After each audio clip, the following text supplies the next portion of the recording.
Welcome back to the Daily Mix. In our Making an Impact segments, we are introducing you or reintroducing you to charities, people, or companies making an impact in people's lives here in Arizona. Today is Connie Phillips, who is here from the Lutheran Social Service of Southwest. And before we go any further, Connie, let's talk about what, of course, Lutheran Social Service Southwest is all about. Thank you. Yes, Lutheran Social Services has been in the Valley for 50 years. We are on our 50th anniversary.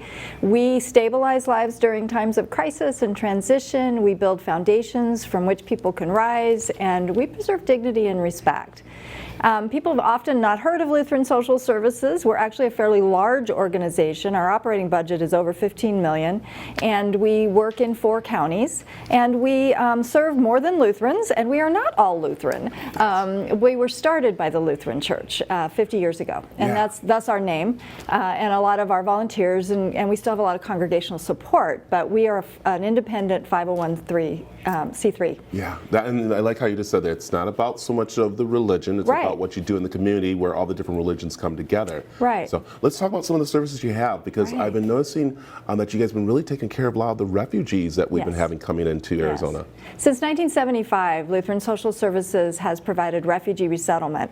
And again, one of the myths that people have difficulty understanding is refugee resettlement is an entirely different program than what happens at the southern border.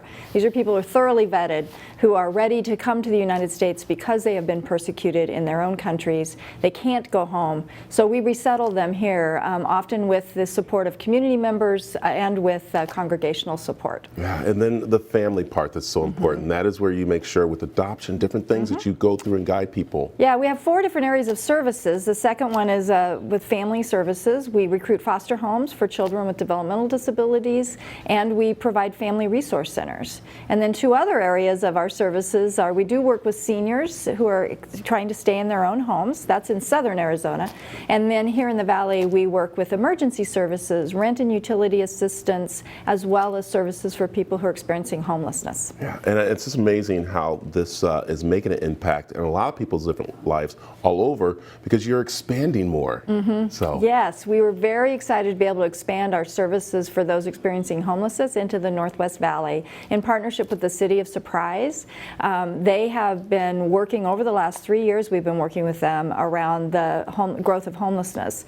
Homelessness is a very serious issue in our valley. It has grown every year over the last 3 years, increasing the number of unsheltered homeless.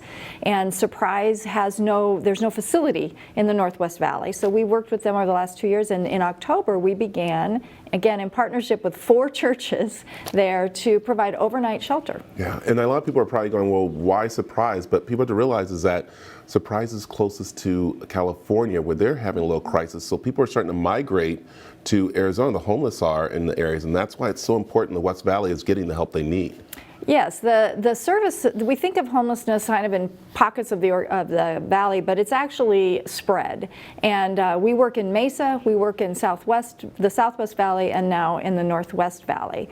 You know, homelessness can happen to any of us. And one of the questions often is, well, why do people go to the outlying areas where there are fewer services?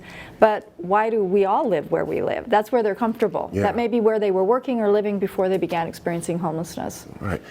Well, before I do that, tell me a story, because I always like to hear success stories. And I saw you just light up right now, because there's probably a lot of success stories. Oh my goodness, there are so many. We just had a fundraising luncheon, and we had heard from one of the women who came into the program. She had been working.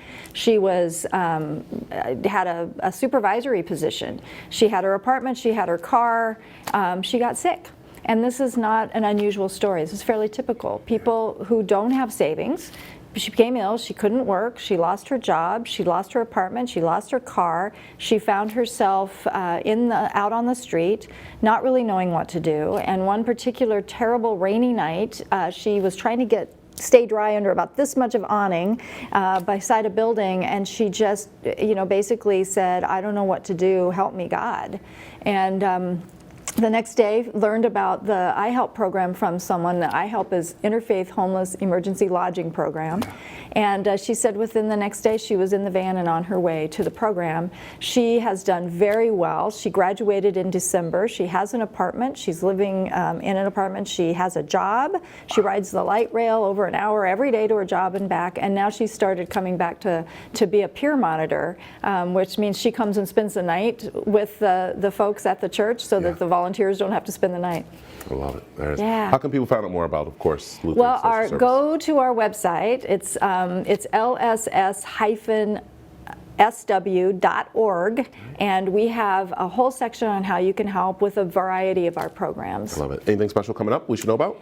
You know, we are looking for volunteers and for help in expanding in our Northwest. We really need churches in Surprise. If you are going to a church in Surprise, talk to them about our homeless program. Thank you very much. Thank you. Thank you.